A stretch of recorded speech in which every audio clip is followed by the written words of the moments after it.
श्री शिवाय नमस्तुभ्यम दोस्तों। हर हर महादेव, जय महाकाल, जय माता दी। आप सभी को पता है कि नवरात्रि के 9 दिन बहुत ही खास, बहुत ही विशेष, बहुत ही पावन दिन जो है अभी चल रहे हैं। नवरात्र हमारी प्रारंभ हो चुकी है।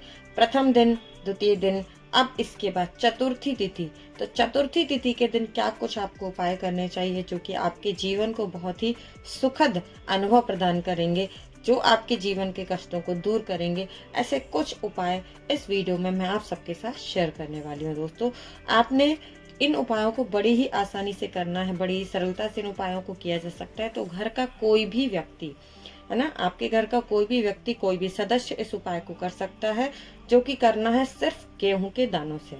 तो अगर आपकी भी कोई इच्छा, आपकी भी कोई विश, कोई मनोकामना जो है वो पूरी नहीं हो पा रही है, काम जो है वो बनते बनते रुक जा रहे हैं, तो आपको चतुर्थी तिथि के दिन इस विशेष उपाय को अवश्य करना चाहिए। अब आप सभी को पता है कि चतुर्थी तिथि जो है वो भगवान गणेश के लिए समर्पित है, यानी कि गजानन के लिए। तो नवरात्रि में पड़ने वाली चतुर्थी तिथि के दिन अगर आप इस उपाय को कर लेते हैं गेहूं के कुछ दानों से, तो यकीन मानिए कि आपको चमत्कारिक लाभ देखने को अवश्य मिलेगा। क्या करना है दोस्तों, आपने लेना है एक मिट्टी का दीपक, जिसमें तैयार करना है गोल बत्ती का घी का दीपक। साथ ही साथ कुछ हरी दूर्वा, जैसे कि गिनती है 2, 5, 11, आप कितनी भी हरी दूर्वा ले सकते हैं। और इसके साथ ही विशेष रूप से जो हमें लेना है वो लेने हैं गेहूं के दाने।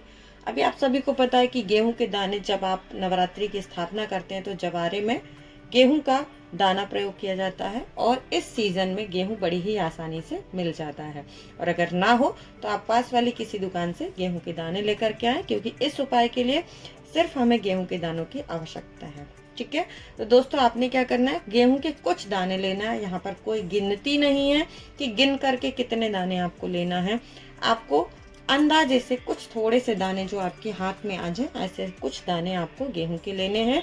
साथ ही साथ गोल बत्ती का घी का एक दीपक तैयार करना है, और हरी दूर्वा ले करके पहुंचना है घर में जहाँ कहीं भी आपके भगवान का स्थान है, यानी कि भगवान गणेश की मूर्ति, प्रतिमा जहाँ पर भी आपके पूजनीय स्थान पर स्थापित है भगवान, उस स्थान पर आपको पहुँचना है। पहुंच करके सबसे पहले जो गोल बत्ती का एक दीपक है वो आपको भगवान के आगे प्रज्वलित करना है। ध्यान रखिएगा, गोल बत्ती का घी का दीपक जो है वो आपको भगवान गणेश के आगे समर्पित करना है, प्रज्वलित करना है, उनका ध्यान करना है। और जो हरी दूर्वा है ना, हरी दूर्वा जितनी भी आपने ली हुई है, 7, 11, 21, तो हरी दूर्वा आपको भगवान गणेश को समर्पित करना है। ऐसे तो भगवान गणेश को आप दूर्वा कहीं पर भी समर्पित कर सकते हैं, यानी कि उनके चरणों पर भी, उनके मस्तक पर भी। लेकिन कहा जाता है कि जो स्थान, यानी कि जो दांत भगवान गणेश का टूटा हुआ रहता है, उस स्थान पर अगर आप दूर्वा को समर्पित करते हैं तो आपकी बुद्धि में जो है वो बड़ा ही चमत्कारिक बदलाव देखने को मिलता है। तो आपने हरी दूर्वा जो है वो भगवान गणेश को समर्पित कर देनी है। अब इसके बाद जो गेहूं के दाने हैं उनका क्या करना है, एक साफ बर्तन में, किसी कटोरी में, किसी भी छोटे से पात्र में वो गेहूं के, तो वो जो दाने आपने गिने नहीं, यानी कि बिना गिने हुए कुछ गेहूं के दाने जो हमने लिए हैं वो आपको किसी साफ पात्र या बर्तन में रखना है। और इसके बाद जो भगवान गणेश का राइट हैंड, यानी कि सीधे हाथ की तरफ, भगवान गणेश के सीधे हाथ की तरफ आपको उन गेहूं के दानों को समर्पित करना, उस पात्र को रख देना है। भगवान गणेश का विशेष ध्यान पूजन अर्चन करना है। और जब आप दिया जलाते हैं, जब वो दीपक ठंडा हो जाता है ना, तब तक कोशिश कीजिए कि जब तक आपका दीपक प्रज्वलित रहता है, आप भगवान गणेश के समक्ष बैठ करके उनका ध्यान करें, अपनी इच्छा, अपनी मनोकामना उनके सामने व्यक्त करें। और जब आपका दीपक ठंडा हो जाता है तो आपने वो जो गेहूं के दाने हैं वो आपने वहाँ से उठा लेने हैं और उनको संभाल करके अपने घर में रख लेना है। ठीक है, अब जब भी आपके घर का कोई व्यक्ति जो है वो किसी काम के लिए जा रहा है ना, और वो काम उसका नहीं हो पाता है, वो इच्छा उसकी पूरी नहीं हो पा रही है, वो काम उसका बार बार अटक रहा है, तो आपने वो कुछ दाने गेहूं के उसकी जेब में या उसके पर्स में रख देने हैं।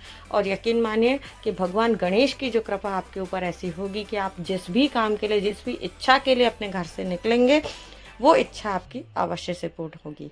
तो भगवान गणेश का आशीर्वाद प्राप्त करते हुए आपको इस उपाय को अवश्य करना चाहिए। ध्यान रखिए कि दुर्वा उनके टूटे हुए दांत की तरफ आपको चढ़ानी बहुत अच्छा माना जाता है। साथ ही घी का दीपक प्रज्वलित करना है। और इस तरीके से अगर आप पूजन उपासन करते हैं चतुर्थी तिथि यानी कि नवरात्रि में पड़ने वाली चतुर्थी तिथि को, तो बहुत ही जल्दी आपको इसका लाभ दिखाई देता है। तो दोस्तों, इस वीडियो में मैंने आपके साथ शेयर किया बड़ा ही सरल, बड़ा ही आसान सा उपाय, जो कि गेहूं के कुछ दानों से आपको करना है। उम्मीद करती हूँ कि वीडियो में दी हुई जानकारी आप सबको पसंद आती होगी। पूज्य गुरु जी की कथाओं को सुनकर मैं वीडियो के माध्यम से जानकारी आप तक पहुंचाने की कोशिश करती हूँ।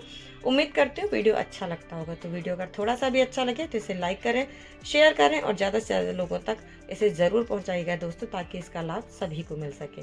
और ऐसी ही महत्वपूर्ण जानकारी देखने और सुनने के लिए आप मेरे साथ बने रहेंगे। मिलेंगे अगले वीडियो में फिर से कुछ नई जानकारी के साथ। तब तक के लिए श्री शिवाय नमस्तुभ्यम। हर हर महादेव। जय महाकाल। जय माता दी।